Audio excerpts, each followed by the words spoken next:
So here we're about to start the lower passenger side. That's how it comes right out of the box. You can see the ball joints are already installed. There's the grease zerk that needs to be installed and all the hardware. The lowers do come with all the bolts and the bushings that you need. So we're gonna go ahead and work on this side, try to get that lower in. So already, I can tell you, we installed all this on the frame previously. Powder coating will take a little more finagling of these bolts to get them in. And also the frame pinch. I opened these up pretty good when I took the other ones out with the crowbar. But it does take some finagling to get it in there. So I'm gonna use some persuasion on this one, and then I'm gonna go ahead and try to get the second one in here. It's not easy. So just have some patience and get in a comfortable position on the floor if you don't have a rack, which obviously you guys know I do everything in my garage. So let me try to get these bolts in and then we'll finish this install. So again, same thing as we talked about on the other one on the driver's side. It's exactly the same. One thing I do have to say is the steering stop. If you're using the Ridetech True steering, you do not need these, which I am. So I will not be installing these, but just to note, if you do need them, they screw in the back of the arms right here. It's to adjust how far your steering can go when it hits back here. So it limits your steering. Anyway, don't need those. All in, 2 bolts. What I would recommend before you paint or powder coat or whatever, open these pockets up. So I opened them up before I took them to get powder coated, and it still was a pain. So just be aware that if you don't open these up, you may scratch your nice new painted or powder coated frame. Anyway, we got the bottom arm put in. The next thing is we're gonna do our air shocks, then the upper arm. The instructions say we went through cutting all this and everything, and the next thing you need to do, especially with your frame out, is run this through your frame. It'll be really hard once it's in the car. So what I did is I took my airline that I ordered from Ridetech. I really recommend calling them and getting all the right stuff. So I took it, divided it exactly in half. Once it's in the frame, I'll tape it up out of the way, but I'm gonna go ahead and run this through the frame right now. See if I can fish it through there and get it through the back so we can at least have the front part of the air run. And yeah, I think the hardest part's gonna be to get it through right here. So we'll keep pushing through and we'll get it. Ended up having to use a home improvement tool. It's for fishing wires through your house behind drywall. So I couldn't get the airline through the frame, kept binding up. So I went ahead and just ran this through the frame, and I'll take this end and run some electrical tape on it, and then I'll just pull it through. So hopefully that'll help. It took me a while to figure it out because I'm a slow learner apparently, but I'll go ahead and run this airline through, and then we'll get the air shocks.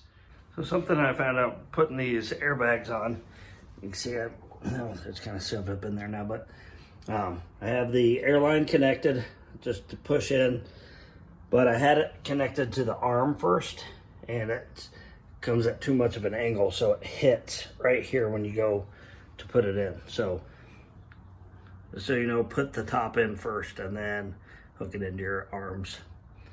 Seems to be the easiest way, but I gotta get the bottom hooked in now, and then we'll find out. We got all this connected now. So did tighten this nut down. They recommend 80 foot-pounds with a torque wrench on a crow's foot. So that's a 7/8 inch nut, and 11 holds it in place here, so you can tighten it down. The only thing I would recommend is make sure that bottom rubber is seated in in the hole that we drilled out. Mine wasn't. I think it's okay, but it was a little bit of popping and cracking in there. So hopefully all is good. So we're gonna go ahead and start putting together the upper A arms. So here's kind of the caster explained on here. I'm not gonna go into detail. I'm not really well versed on this yet. It does not come with all these different shims. It comes with just one.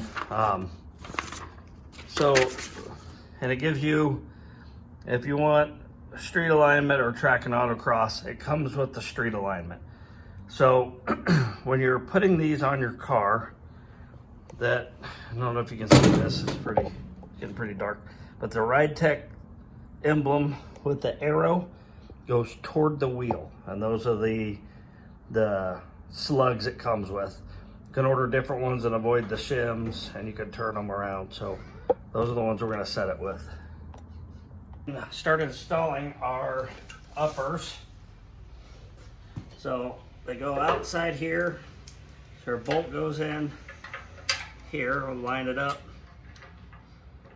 Get all these lined up and through. Next one, lined up and through. Okay, so Ridetech does provide 2 washers they want. On the outside of these. So they go here and here, and then we'll put our nuts on there. So once this is done, I'll tighten down the bump stop, and I'm gonna get the ball joint. So you can see when I put the ball joint on, the kit comes with the bolt, a locking washer, and the nut. There's 4 of them that run through here, and I'll show you in a second. The top is open, so the zerk fitting can actually go through the top. So these are a little tough to get if you got sausage fingers like mine, but not horrible. So you get those through. So the torque specs for this is the upper ball joint. There's 15 on each of these bolts. So I'm going to do that now. And the ball joint nut is 50. I'm going to look up the torque specs on the rest of these before I torque them all down. Okay, so we got the upper and lower on. Next we're going to do the airbag. So we have to take this apart. This is a little torque screw here. Take this apart. So Ridetech says this goes in first, then this connects to the bottom. If you don't, the angle's too great and it won't go in the pocket that we made in the frame. So we're gonna go ahead and pull this off here. Go the right way.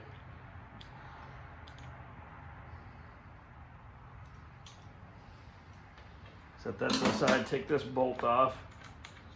So one thing I do have to say is on this, if you can see that goes in the frame. Remember we used the step bit to make that size hole. I had my frame powder coated, so when I did the other side testing this, it didn't fit. So remember, if you paint or powder coat, you're gonna have to remove that paint the paint or the powder coating for this to go in. Otherwise it won't seat right and you'll break this. So really important. Ask me how I know. Anyway, this all stays here like this. As you can see, this other bushing has a bigger opening, so this fits inside of here when you get that lined up right, and then there's 2 notches here that line that up. Okay, so let's go ahead and work on getting this in the car. We'll do another time-lapse video. Obviously the air chuck's already installed on this. It does move, so however you want to set it up for that airline that we just put in there. Makes for a really clean installation when you can run that airline through the frame and then line this up. So we'll do a quick time-lapse video, we'll get this put in, and then we'll go from there. So what I did find easier on this is when I went to push that bushing in, I just pushed it in before I even started. So it's already in. It's in there pretty tight, so I don't think it'll go anywhere. But we'll go ahead and test that right now and see if everything goes as planned. One thing I just did find out, I did the time lapse, so we'll redo it again, but if you go ahead and put this in without connecting your airline, you will be taking it back out. So make sure you connect your airline before you shove this thing in this hole. I'm gonna go take it all apart and do that now.